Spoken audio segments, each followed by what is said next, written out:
हमारे भारत में एक आचार्य हुए।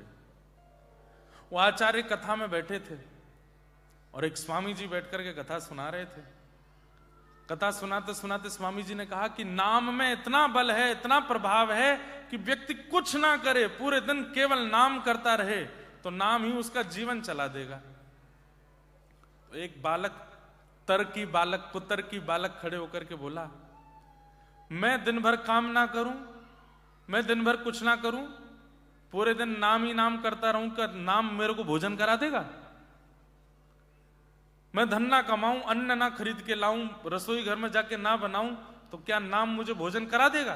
तो व्यास मंच पर बैठे हुए आचार्य बोले, अगर तुम्हारे प्रगाढ़ विश्वास होगा तो नाम भोजन भी करा देगा।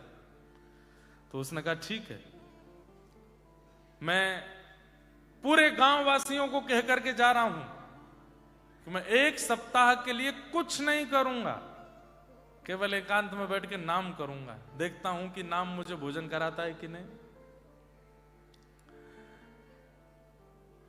आचार्य चरण गए, छोटे बालक गए और वन में जाकर के एक वृक्ष के ऊपर बैठ गए और बस राम राम राम राम राम राम राम राम राम राम राम राम राम राम जपने लगे।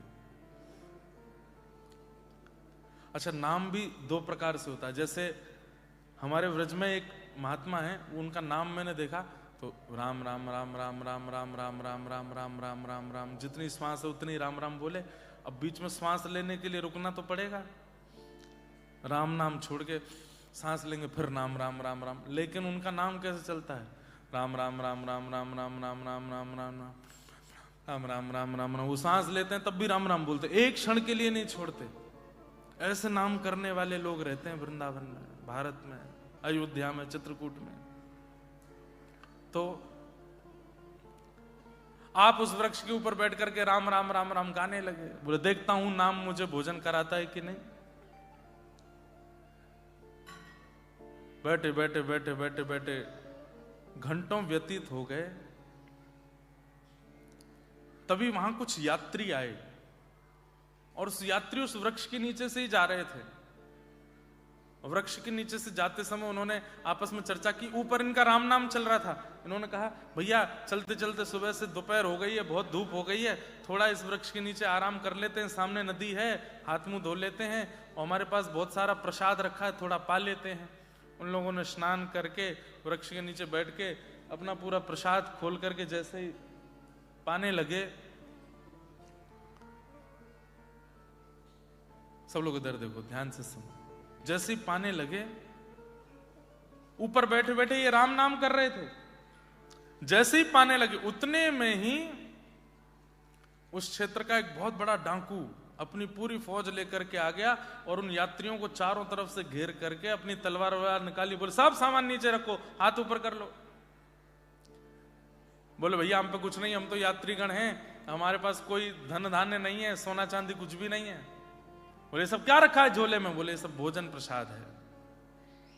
बोले इन लोगों को बंदी बनाओ, किनारे करो, हाथ पैर बांध के किनारे किया। बोले इनका सब झोला जो भी सामान है निकालो, भोजन प्रसाद सारा निकाला। बोले मालिक कोई धन धान्य तो नहीं है, पर भोजन और ये सब प्रसाद वगैरह बहुत ज्यादा है इनके पास। उन यात्रियों को भगा दिया, बोले तुम भागो यहां से, भोजन छोड़ जाओ। बोले कोई बात नहीं, धन नहीं मिला, आज भोजन ही करते हैं। सबरे डाकू डकैत बैठ करके वो भोजन प्रसाद जैसे ही पाने लगे तो उनमें से एक मंत्री बोला, बोले मालिक रुको। बोले क्या हुआ? कहीं ऐसा तो नहीं पास के नगर का राजा हमको ढूंढ रहा है, उसने इन यात्रियों को विष मिला करके भोजन भेजा हो यहां पर, और ये यात्री षड्यंत्र बना करके ये भोजन हमको खिला देंगे ताकि इनका खा करके हम मर जाएं, और जो राजा हमको ढूंढ रहा था वो सब जगह घोषणा कर दे कि अब हमारा राज्य जो है वो डाकू डकैतों से मुक्त हो गया है। एक बार इस भोजन का परीक्षण कर लेना चाहिए, कहीं इसमें विष तो नहीं। बोले परीक्षण कौन करेगा? बोले हम सब तो आपके संगी साथी हम, और वो यात्रियों को आपने भगा दिया, अब परीक्षण कौन करे? ढूंढने लगे, कोई मिले तो परीक्षण करे। ऊपर बैठे बैठे वो बालक राम राम राम राम जप रहा था, तभी एक सैनिक की नजर पड़ी, अरे मालिक मिल गया मिल गया मिल गया, देखो ऊपर बैठा है, इसको नीचे उतारो। अब वो बालक भागा वहां से, तो जैसे तैसे उसको पकड़ लिए। पहले तो उसके हाथ बांधे, उसके पैर बांधे, बोले इसका मुंह खोलो। अब वो बालक सोच रहा है कि मैं घर पे बोल के आया था कि केवल राम नाम करूंगा, देखता हूं भोजन मिलता है कि नहीं। बोले मुंह खोलो इसका। दबा करके मुंह खोला और लो पूड़ी लो, इसमें लड्डू भी डालो, इसमें सब्जी भी डालो, इसमें रायता भी डालो, जो जो सामग्री सब डालो, डालो इसके मुंह में। और लेकर के वो लोग उसको खिलाने लगे। बोले चबाओ इसको, खाओ। मतलब यहां तक स्थिति पहुंच गई कि चबा भी स्वयं नहीं रहा है, दो लोग पकड़ करके उसका मुंह चला रहे हैं। अंत में उसने आकर के पूरे गांव के आगे घोषणा कर दी, राम नाम में इतना बल है कि चबाना भी नहीं पड़ता, चबाते भी राम जी ही हैं। ये नाम की महिमा है, ये नाम की महिमा है।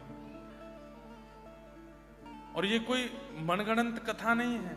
हमारे भारत के आचार्य, यही बालक फिर आचार्य हुए। जीवन भर इन्होंने फिर राम नाम ही जपा।